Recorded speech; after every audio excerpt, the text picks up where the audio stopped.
Finally Oppo वालों ने अपने ओप्पो रेनो 8 5G के अंदर ColorOS 13 बेस्ड ऑन एंड्रॉयड 13 का new stable update rolling out करना स्टार्ट कर दिया है। और इस अपडेट को करने के बाद क्या कुछ नए चेंजेस देखने को मिलता है, कौन से बग्स फिक्स हुए हैं, कौन कौन से न्यू फीचर्स देखने को मिलता है, तो यहाँ पर मैं इस अपडेट का पूरे के पूरे कंप्लीट डिटेल बताने वाला हूँ। तो इसके लिए वीडियो को लास्ट तक जरूर देखिएगा दोस्तों। तो चलिए स्टार्ट करते हैं।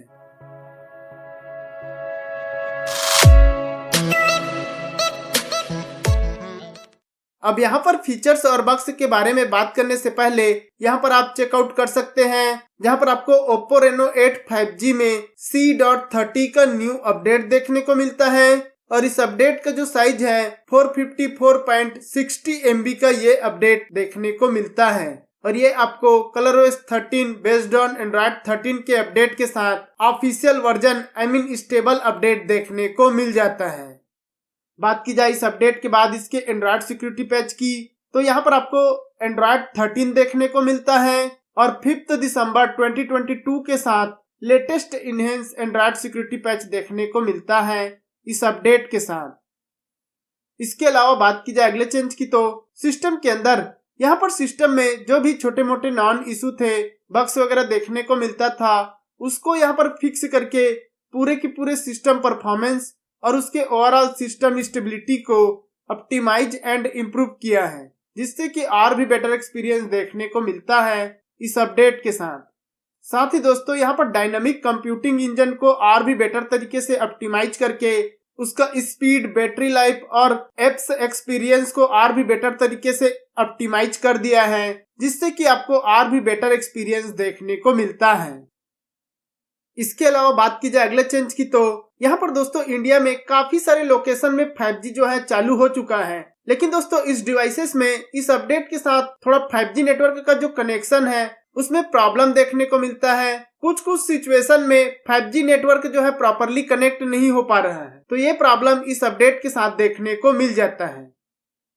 इसके अलावा बात की जाए अगले चेंज की, तो वो आपको मिलता है दोस्तों वॉल्यूम स्लाइडर या साइलेंट मोड में। यहाँ पर दोस्तों कुछ सिचुएशन में अगर आप साइलेंट मोड में रखे रहते हैं तो आपका जो वॉल्यूम स्लाइडर है वो प्रॉपरली वर्क नहीं कर पाता था। वॉल्यूम को अप डाउन वगैरह करने में प्रॉब्लम फेस होता था, तो उस प्रॉब्लम को इस अपडेट के साथ फिक्स करके बेटर कर दिया है, जिससे कि अब आपको बेटर एक्सपीरियंस देखने को मिलता है साइलेंट मोड में वॉल्यूम स्लाइडर को अप और डाउन करने पर। एंड गाइस बात की जाए अगले चेंज की, तो अगर दोस्तों आप चार्जिंग में कनेक्ट करते हैं तो उस टाइम पर आपको चार्जिंग प्रॉपरली देखने को मिलता है, लेकिन दोस्तों कुछ सिचुएशन में अगर आप चार्जिंग को अनपिन कर देते हैं, चार्जिंग से हटा देते हैं, उसके बाद भी चार्जिंग वाला मैसेज शो होता था, तो उस प्रॉब्लम को इस अपडेट के साथ फिक्स करके बेटर कर दिया है, जिससे कि अब आप चार्जिंग में लगाते हैं या फिर चार्जिंग से अनपिन करते हैं तो आपको बेटर एक्सपीरियंस के साथ प्रॉपरली वर्किंग देखने को मिलता है। इसके अलावा बात की जाए अगले चेंज की, तो वो आपको मिलता है दोस्तों कैमरा के अंदर। अगर आप अभी फोटो वगैरह लेते हैं तो आपको जो वाटरमार्क देखने को मिलता है वहां पर आपको लोकेशन और स्टेट वगैरह का कोई भी वाटरमार्क देखने को नहीं मिलता है, लेकिन दोस्तों इस अपडेट के बाद आपको ये लोकेशन वाला फीचर्स जो है ऐड कर दिया है। अभी आप सेटिंग में जाकर लोकेशन वाले फीचर्स को ऑन करते हैं तो आप जैसे ही फोटो वगैरह लेते हैं तो आपको यहाँ पर लोकेशन और स्टेट वगैरह का वाटरमार्क देखने को मिल जाता है। साथ ही दोस्तों अगर आप कैमरा यूज करते हैं तो कुछ सर्टेन सिनारियो में आपको क्रेशिंग इशू देखने को मिलता था, कैमरा एप्स जो है ऑन ही नहीं होता था, और अगर कैमरा एप्स कभी कभी ऑन हो जाता था तो उस टाइम पर फोटो वगैरह लेने पर डिस्प्ले इशू देखने को मिलता है। जो फोटो वगैरह लेते हैं तो उसको डिस्प्ले करने के टाइम आपको प्रॉब्लम फेस होता था, प्रॉपरली डिस्प्ले नहीं हो पाता था, फोटो वगैरह लिए रहते हैं उसको आप शो नहीं कर पाते थे, देख नहीं पाते थे, तो इन सभी कैमरा प्रॉब्लम को इस अपडेट के साथ फिक्स करके बेटर कर दिया है। इसके अलावा बात की जाए अगले चेंज की, तो वो आपको मिलता है दोस्तों फिंगरप्रिंट के अंदर। यहाँ पर दोस्तों कोई यूजर का फिंगर जो है प्रॉपरली रिकॉग्नाइज नहीं हो पाता था।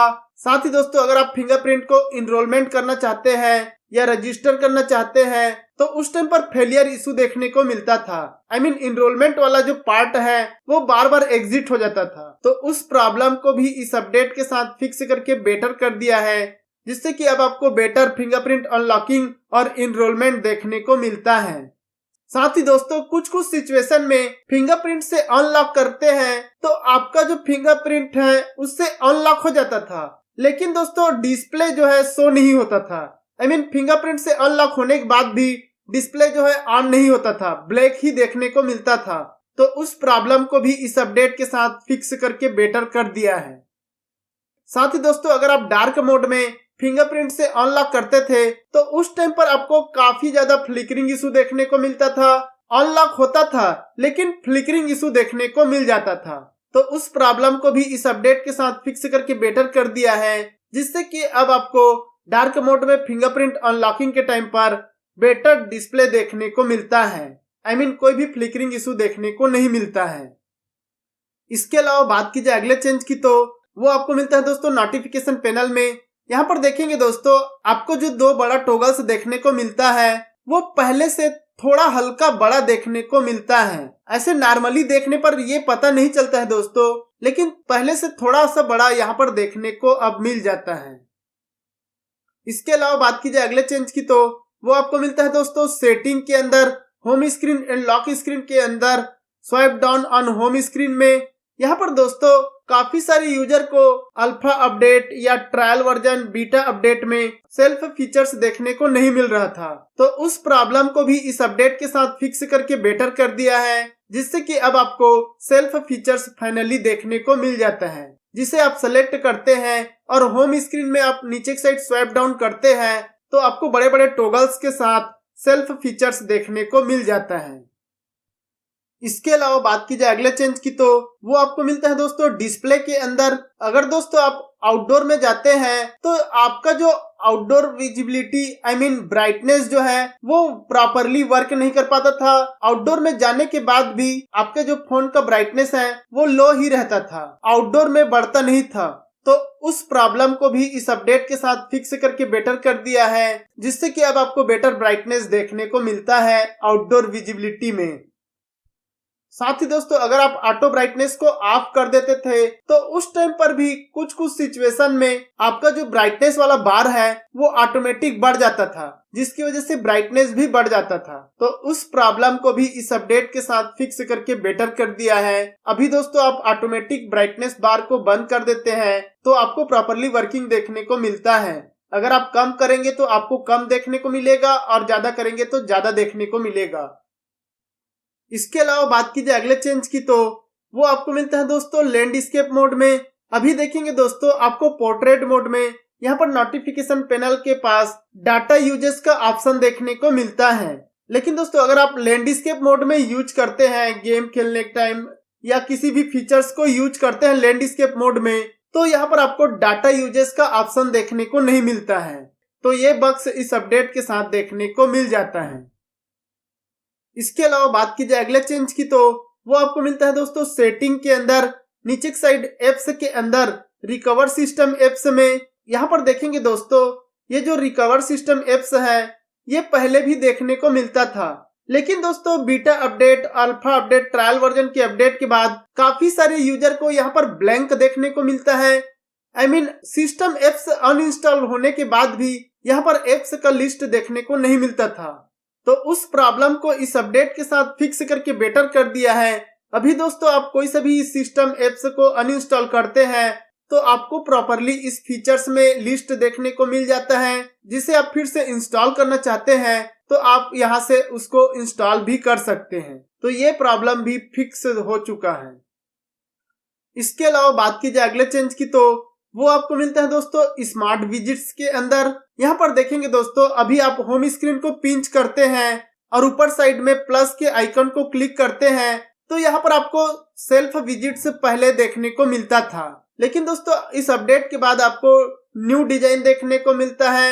यहाँ पर हाइलाइट्स, नोट्स और फेवरेट कॉन्टेक्ट वगैरह का न्यू टॉगल्स और लेआउट देखने को मिलता है, जो कि काफी कूल लग रहा है दोस्तों। आपको न्यू डिजाइन के साथ यहाँ पर स्मार्ट विजिट्स देखने को मिल जाता है। इसके अलावा बात की जाए अगले चेंज की तो यहाँ पर दोस्तों कोई third party apps, system apps जो है काफी ज्यादा बैटरी कंज्यूम करता था, तो उस प्रॉब्लम को इस अपडेट के साथ फिक्स करके बेटर कर दिया है, जिससे कि अब आपको थोड़ा बेटर बैटरी लाइफ देखने को मिलता है। इसके अलावा बात की जाए अगले चेंज की तो वो आपको मिलता है दोस्तों फेस अनलॉकिंग के टाइम पर। अगर दोस्तों आप फेस अनलॉकिंग के लिए फेस को इनरोलमेंट करते हैं तो जो फेशियल का इंफॉर्मेशन है उसको वो एक्सेप्ट नहीं कर पाता था। फेशियल इंफॉर्मेशन वो सेव नहीं कर पाता था, जिसकी वजह से फेस अनलॉकिंग से अनलॉक करने में प्रॉब्लम फेस होता था। तो उस प्रॉब्लम को भी इस अपडेट के साथ फिक्स करके बेटर कर दिया है, जिससे कि अब आपको क्विक फेस अनलॉकिंग और इनरोलमेंट देखने को मिलता है। इसके अलावा बात की जाए अगले चेंज की तो काफी सारे यूजर को यहाँ पर बैक बटन का प्रॉब्लम देखने को मिलता था। किसी भी फंक्शन या फीचर्स वगैरह को यूज करने के बाद वर्चुअल बटन से बैक करते थे तो वो प्रॉपरली वर्क नहीं कर पाता था। बैक बटन का प्रॉब्लम फेस होता था। तो उस प्रॉब्लम को इस अपडेट के साथ फिक्स करके बेटर कर दिया है। इसके अलावा बात की जाए अगले चेंज की तो कम्युनिकेशन के अंदर यहाँ पर दोस्तों काफी सारे यूजर को मोबाइल नेटवर्क कनेक्शन और कम्युनिकेशन में प्रॉब्लम देखने को मिलता था। तो उस प्रॉब्लम को भी इस अपडेट के साथ फिक्स करके बेटर कर दिया है। साथ ही दोस्तों उसके कनेक्शन के स्टेबिलिटी और उसके परफॉर्मेंस को ऑप्टिमाइज करके और भी बेटर इम्प्रूव और स्टेबल कर दिया है, जिससे कि अब आपको बेटर मोबाइल कम्युनिकेशन देखने को मिलता है। इसके अलावा बात की जाए अगले चेंज की तो वो आपको मिलता है दोस्तों एप्लीकेशन के अंदर। यहाँ पर दोस्तों जो वेदर एप्स है वो कुछ सिचुएशन में क्रैश हो जाता था, एग्जिट हो जाता था। जैसे ही आप ओपन करते थे वो प्रॉपरली ओपन ही नहीं होता था। तो उस प्रॉब्लम को भी इस अपडेट के साथ फिक्स करके बेटर कर दिया है, जिससे कि अब आपको बेटर वेदर एप्स और वेदर इंफॉर्मेशन वगैरह देखने को मिलता है। एंड गाइस बात की जाए इस अपडेट के बाद इसके बैटरी परफॉर्मेंस की तो यहाँ पर दोस्तों इस अपडेट के बाद आपको better battery backup, battery uses देखने को मिलता है। क्योंकि दोस्तों कुछ सिचुएशन में कोई थर्ड पार्टी एप्स और सिस्टम एप्स जो है काफी ज्यादा बैटरी कंज्यूम करता था, जिसकी वजह से काफी ज्यादा बैटरी ड्रेनिंग का प्रॉब्लम फेस होता था। तो उस प्रॉब्लम को इस अपडेट के साथ फिक्स करके बेटर कर दिया है, जिससे कि अब आपको better battery backup, battery uses देखने को मिलता है। साथ ही दोस्तों इसका जो चार्जिंग स्पीड है वो भी यहाँ पर सही देखने को मिलता है। बट यहाँ पर दोस्तों अगर आप चार्जिंग करते हैं तो आपको थोड़ा हीटिंग इशू देखने को मिल जाता है। एंड गाइस बात की जाए इस अपडेट के बाद इसके गेम परफॉर्मेंस की तो यहाँ पर जो गेम परफॉर्मेंस है वो पहले से काफी बेटर देखने को मिलता है। लेकिन अभी भी दोस्तों आपको कुछ सिचुएशन में थोड़ा जिटर इशू और लैगिंग इशू देखने को मिलता है, लेकिन पहले से काफी बेटर और स्मूथ देखने को मिलता है, जिससे कि अब आप गेम खेलते हैं या गेम प्ले करते हैं तो आपको काफी स्मूथ और स्टेबल गेम प्ले देखने को मिलता है। बट यहाँ पर दोस्तों अगर आप गेम खेलते हैं तो आपको थोड़ा ज्यादा हीटिंग इशू देखने को मिल जाता है। तो ये रहा इस अपडेट का फुल रिव्यू। दोस्तों ये अपडेट आपको मिला है कि नहीं मिला है, और अगर मिला है तो आपको कौन कौन से बग्स देखने को मिलता है आप मुझे कमेंट करके जरूर बताइएगा। तो इतना ही था दोस्तों इस वीडियो में। वीडियो पसंद आया होगा तो लाइक, शेयर, सब्सक्राइब करना ना भूले। मिलते हैं आपसे अगले वीडियो में, तब तक के लिए goodbye and take care दोस्तों।